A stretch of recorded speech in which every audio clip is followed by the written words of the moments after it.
Родилась в Белоруссии, в городе Витебске. И там проходило мое детсадовское детство. Начало войны. Детский сад на даче. И вот я помню эти далекие-далекие, как раскаты грома, выстрелы, канонада. И над нами летают самолеты с пауками, как мы их называли. И вечером, поздно, приезжает за нами машина, как наш обыкновенный самосвал.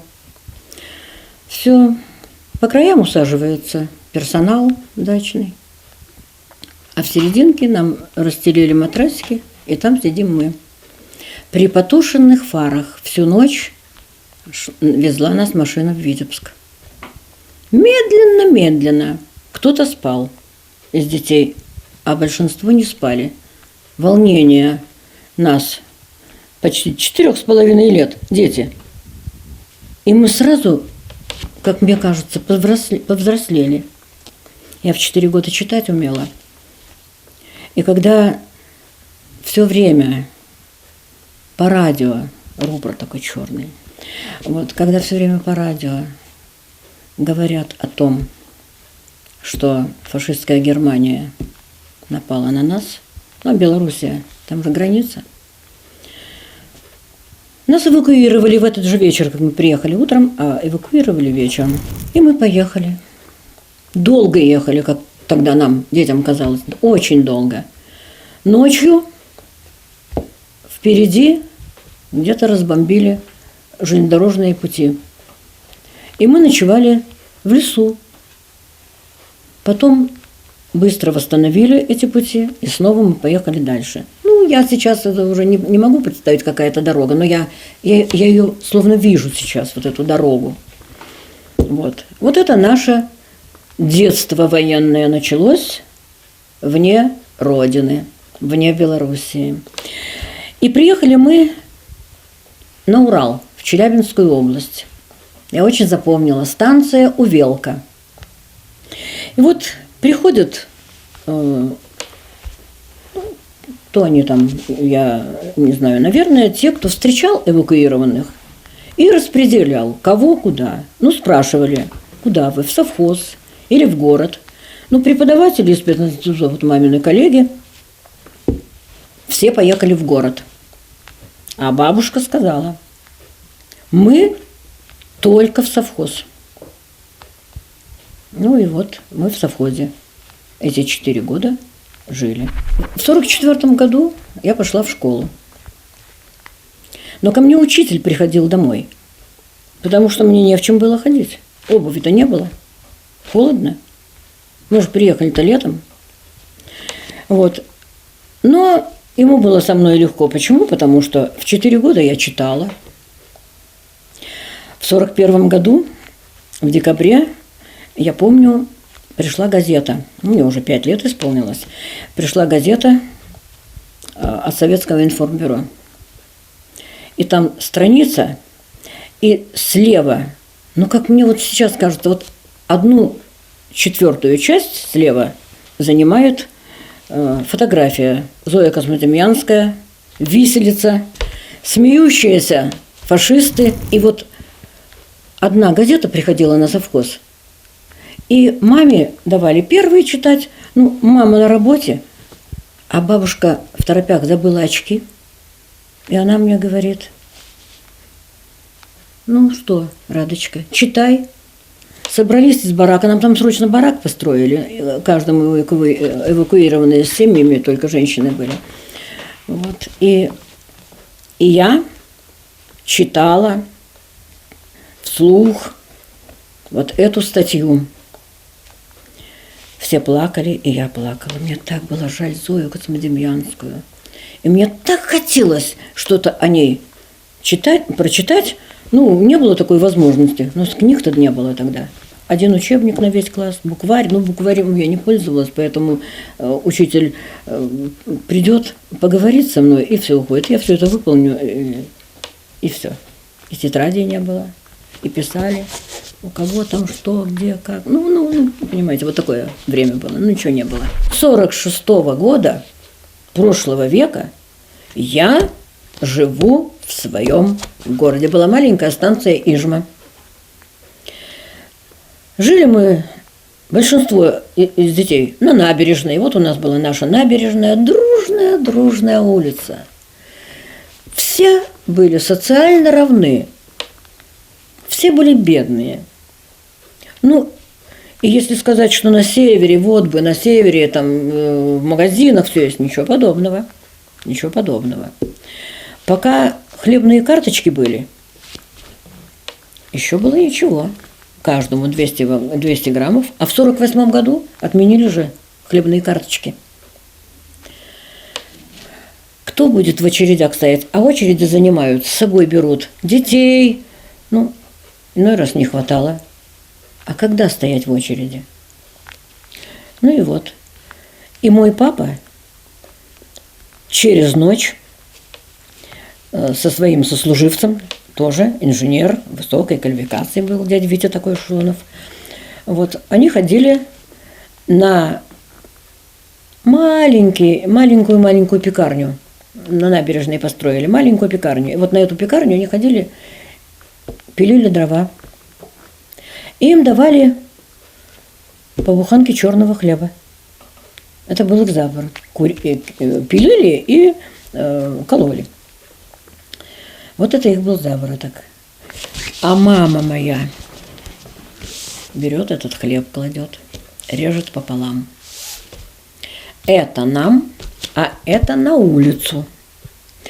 Ну, на улице в нашем дворе почему-то все собирались. Ребятки наши набережные, с которыми мы дружили. И вот мама режет на 12 кусочков. И ложечку постного масла, называлось постного масла, и чуть-чуть соли. Это были наши бутерброды. Во-первых, мы очень много все читали. Хотя с книгами были перебои в библиотеке. Маленькая библиотека открыта была на станции Ижма. Но не все книги нам давали. Может быть, они еще по возрасту нам не подходили, кто его знает. Но то, что давали, мы все прочитали. Так, через 3 дня, чтобы принести.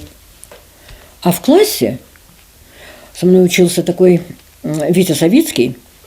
И вот, когда они приехали к своему отцу, тоже репрессированному, мама привезла чемодан с книгами.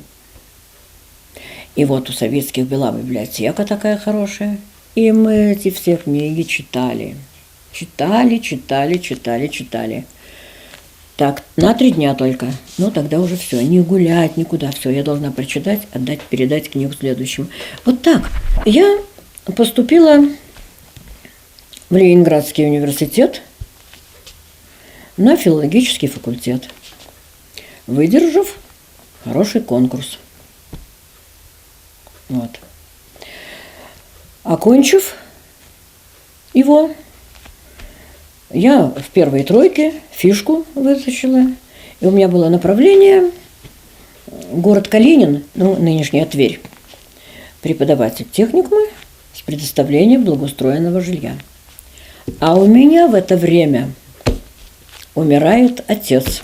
Я сдала экстерном экзамены, мне разрешили, и приехала сюда. Приехала, у меня еще 5-й курс, но меня сразу пригласили в детский сад воспитателем, потому что всем же хочется в отпуск летом. И вот я с 7 утра до 7 вечера 3 месяца отработала воспитателем в детском саду на набережной. Ну, потом на 5-й курс пошла. И вот, а мама-то здесь одна с сестричкой. И я пошла, попросила свободный диплом. Мне дали такие подъемные. Даже представить себе не могла, что... Меня уговаривали, куда вы едете, куда вы, ну что вы, у вас такое распределение. Я снова приехала в Сосногорск. Он уже был в Сосногорском, моя станция Ижма, с 55-го года. Я приехала, И меня сразу пригласили в мою же школу. Она тогда была 89-я, у нас она была 36-я. Вот, потом 89-я. Меня сразу пригласили, я сразу пошла, сдала документы. А в это время открывалась новая школа-интернат, вот нынешняя кадетская. И нужно срочно преподавателей, воспитателей с 1 по 4 класс. Но там были ребята-переростки, разные, от Ярославля до Воркуты, которые не учились, которые из таких семей, и бродячие такие были, разные. И я ушла, забрала документы из 4-й школы, из своей школы 89-й, и пошла в интернат. Вторая школа. Удивительный коллектив, чудесный коллектив. Ну, такие хорошие у меня были ребята. Вот я со всеми выпусками общаюсь. Но такие хорошие детки. Разные, они разные. Но после уроков мы оставались. Я никогда не говорил в классе при всех, что вот он-то, там-то, то-то. После уроков ты зайди ко мне. Вот так, я ему там перчику дам. Хорошо. Вот ты то. Все. У меня хороший ребенок. Все. Хорошие детки были. Я сейчас, вы знаете, вот если бы мне сбросили бы лет 20, я бы все равно пошла в свою школу продолжать работать. Вот так я свою школу любила. И так мне было хорошо в своей школе. Я читаю. Это первое. Второе. Ну, у меня же есть подруги. И у меня есть друзья из моих учеников. Я с ними встречаюсь. Я с ними общаюсь. И вот я совсем не скучаю. Не бывает так, что сижу дома одна. У меня прекрасные соседи, мои девочки хорошие, вот Олечка и Валя. Ну, чудные соседи у меня. Ну и у меня во дворе хорошие соседи. Ну, все у меня в этом плане хорошо. У меня внучка окончила университет ленинградский. Вот сейчас. Ну, сейчас она работает вот эти полгода до декабря, а потом уедет в Питер. Вот. И у меня внук, 34-й год ему. Он окончил наш университет. Вот. Нефтяник. Вечные командировки, вечная работа, когда мы его даже не видим. У меня очень хороший внук. Я им горжусь. У меня хорошая невестка. У меня в этом плане такие чудесные родные, близкие. И я вот, наверное, счастливый человек, что у меня вот такие люди меня окружают. Я люблю свой город. Он такой красивый, маленький, но чудный город. Такой парк у нас. У нас вот дорога из 6-го микрорайона туда, в поликлинику. Я так с удовольствием по этой аллейке иду. Ну, чудесно у нас. У нас красивый, хороший городок.